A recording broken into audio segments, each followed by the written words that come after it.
Hello everyone, welcome to my video on pointer to object in C++.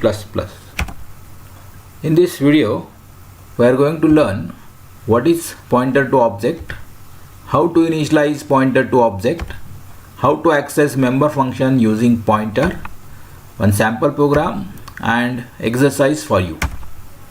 Let us see what is pointer to object. A class type pointer pointing to an object of same class is known as pointer to object. So in previous videos we have seen that pointer can point to a single variable, a pointer can point to an array, a pointer can point to a string. Similar to that, the pointer can point to an object of the type class. So here the pointer and the object should be of same type of class. So that's why the definition is a class type pointer pointing to an object of same class is known as a pointer to object. The declaration and initialization of pointer to object is done as follows. So this is a syntax in which there are three basic steps involved. As usual, whenever you are using pointer pointing to any entity, these three steps are essential. Here the first step is you have to first of all create an object of the class type using class name and object. Then you have to create the pointer object, that is star ptr is a pointer and the class name. So here the class name of object and the class name of pointer should be same, and then assign the address of object to pointer.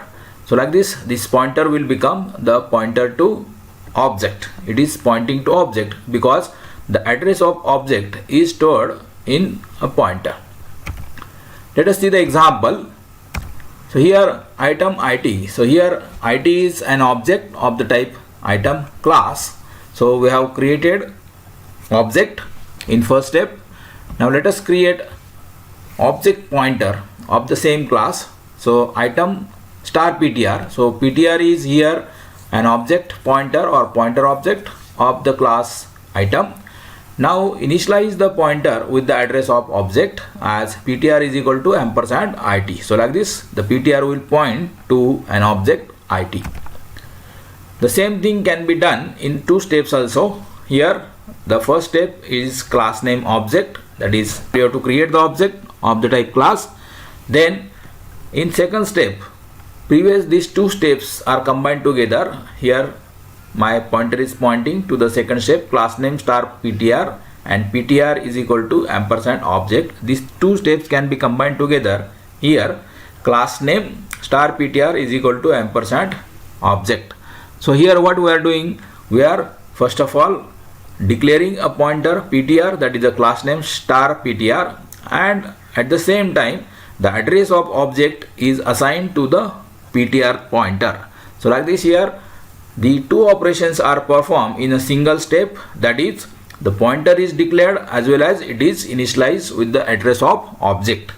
Let us see the example of this type of syntax. So in first step I am creating an object IT of the type class item, and in second step the pointer is initialized with the address of IT object.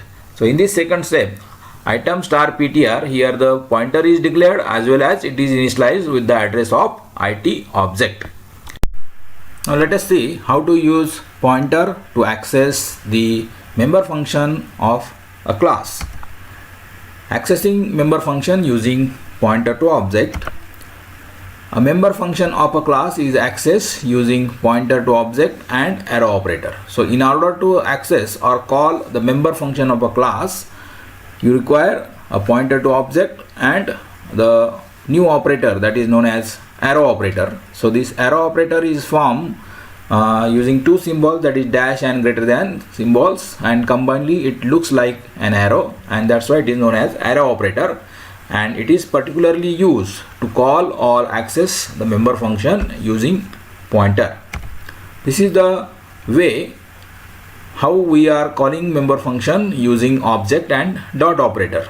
So without pointer we are accessing, or we can access member function or call member using object and dot operator, and here we can pass the arguments also if there are any arguments. So object dot function, so this is the conventional method using object and dot operator. The same thing you can do using the pointer like this, ptr arrow function and then arguments. So ptr, this is the pointer pointing to object, and the arrow operator. So if you compare these two syntax, the left side is using object and dot operator, and the same thing you can do using pointer and arrow operator. So like this, object is the pointer and dot operator is replaced with arrow operator. Rest of the things are same. Call a member function or access a member function using pointer to object. Let us see the example of both syntax. So using normal, that is object and dot operator, for example, we can call the getItem function using it object it.getItem, or second example it.putItem.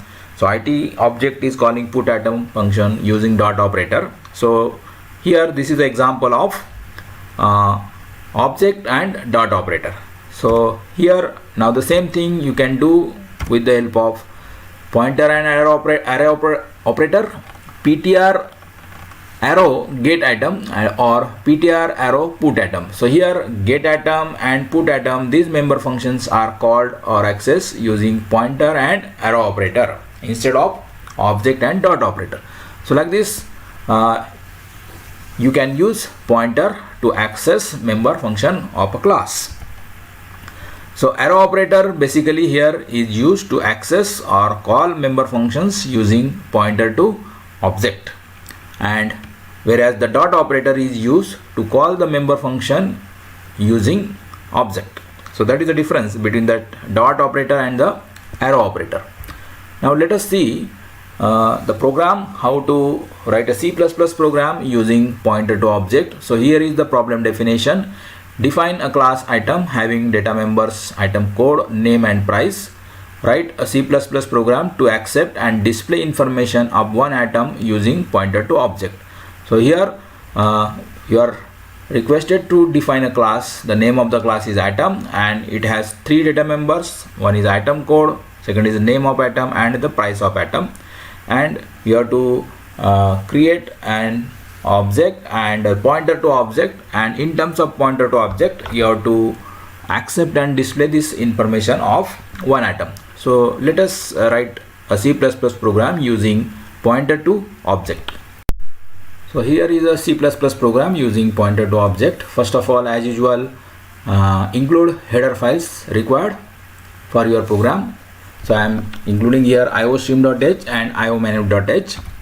Let us declare a class item with data members, private data members. First, item code of long data type, name which is a character type array which is basically a string, and third is a price, floating type data member or variable.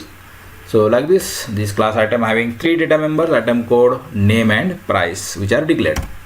Now in the public section, let us declare member functions of a class. First member function is getItem, second member function is putItem. Both member functions do not accept any arguments and do not return any value. GetItem function is used to get or accept the values of data members, and putItem will be used for displaying the values of data members of a class. End of the class. Now let us define getItem member function outside the class. Void item, scope resolution operator, getItem void. So here getItem is the member of item class. So like this, they are related with the help of this scope resolution operator, and it is not returning any value. The return type is void. It is not accepting any argument. Arguments are also indicated as void. So first of all, let us accept the item code. So display the message, enter item code, and using scene accept item code. Then display the message, enter name using cout, and using getS function accept the name. As name is the string and I am using get string function, that is getS function, and enter price using scene price, you can accept the scene price, accept the price using scene and extraction operator. So like this, using scene and extraction operators, I have accepted here the values of 3 data members, atom code, name and price. Let us define another member function, put atom. So here also the put atom member function is a part or the member of atom class, and that's why it is related using scope resolution operator. This function does not accept any argument, so it is indicated by void, as well as it is not returning any value, so return type is also void. So simply using cout and insertion operator, we will display the value of item code, value of name and value of price data members. So here end L indicates the end of line, and it is included in the io-manip.h header file, and that's why here at the beginning I have included io-manip.h, which is input output manipulation header file. So like this, we have completed the definition of class item. Let us go for the main function of a program. So anti-main, that is a main function. First of all, I will create an object it of the class atom. Then I will create pointer object of the class item, that is item star ptr. So I have declared the pointer, that is the pointer object. Then I will initialize the pointer with the address of object, like using this ptr is equal to ampersand it. So here this ampersand is the address operator which gets the address of it object and assigns it to the ptr, that is a pointer. So like this, the ptr will become the pointer to object it. Now let us call or access member functions get item and put item using this pointer and arrow operator. So first of all, I will display the prompt message enter data of item, and then I will call the get item member function here using pointer and arrow operator. So ptr arrow get item. So this is how the member function is called using pointer and arrow operator. Input operation is over. Now let us go for the output operation, that is let us display the information of item by calling the member function here put item, so using pointer and arrow operator.